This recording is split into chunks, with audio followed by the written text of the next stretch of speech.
एक बार इस मानव रूपी शरीर के शिखर में स्थित 5 ज्ञानेंद्रियां आंख, नाक, कान, जीवा तथा त्वचा के बीच बहस छिड़ गई और कहा कि आज फैसला हो ही जाना चाहिए कि हम पांचों में श्रेष्ठ कौन है, जिन्हें मैं 5 पांडवों के नाम से भी कहता हूं।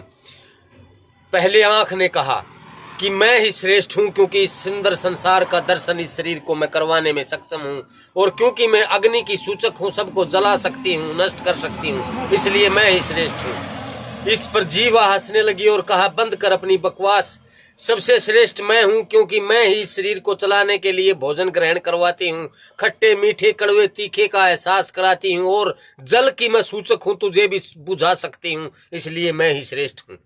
इस पर नासिका हंसने लगी और कहा, तू भी बंद कर अपनी बकवास, क्योंकि इस प्राण की ऊर्जा को भीतर श्वास के रूप में मैं ही ग्रहण करवाती हूं और बाहर फेंकवाती हूं, इसलिए मैं ही श्रेष्ठ हूं, क्योंकि मैं ही वायु की सूचक हूं और तुझे भी सुखा सकती हूं। इस पर चमड़ी हंसने लगी और कही, बंद करो बकवास अपनी, मैं सबसे श्रेष्ठ हूं, इस सुंदर शरीर को सुंदर बनाने में मैं ही अपना लेप लगाती हूं, मैं ही पृथ्वी तत्व कहलाती हूं, तो मेरे बगैर तुम सभी का कहीं ठहरना हो नहीं सकता, इसलिए मैं ही श्रेष्ठ हो सकती हूं।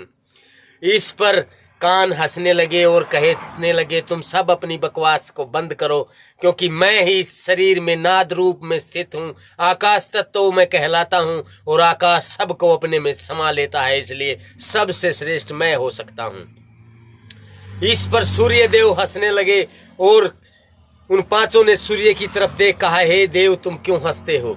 सूर्य ने कहा, तुम पांचों मूर्ख हो और तुम्हें कुछ नहीं पता, तुम सबसे श्रेष्ठ इस शरीर में श्वास है, और जिसके ना होने से तुम्हारा कोई अस्तित्व नहीं है।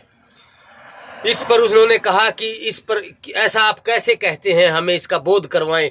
तो सूर्य ने श्वास को खींचना शुरू किया, और जैसे जैसे श्वास शरीर के बाहर होने लगा, सभी 5 पांडव ये ज्ञान इंद्रियां तड़पने लगी, इनके प्राण बाहर खिसकने लगे। इन्होंने हाथ जोड़ सूर्य से कहा, हे देव हमें बोध हो गया है कि हम सब में श्रेष्ठ श्वास है।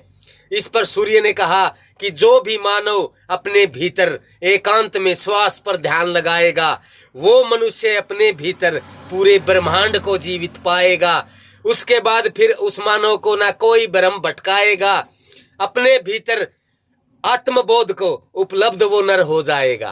तत्वमसि स्वयं स्वेश्वराय नमः। ओम तत्सत।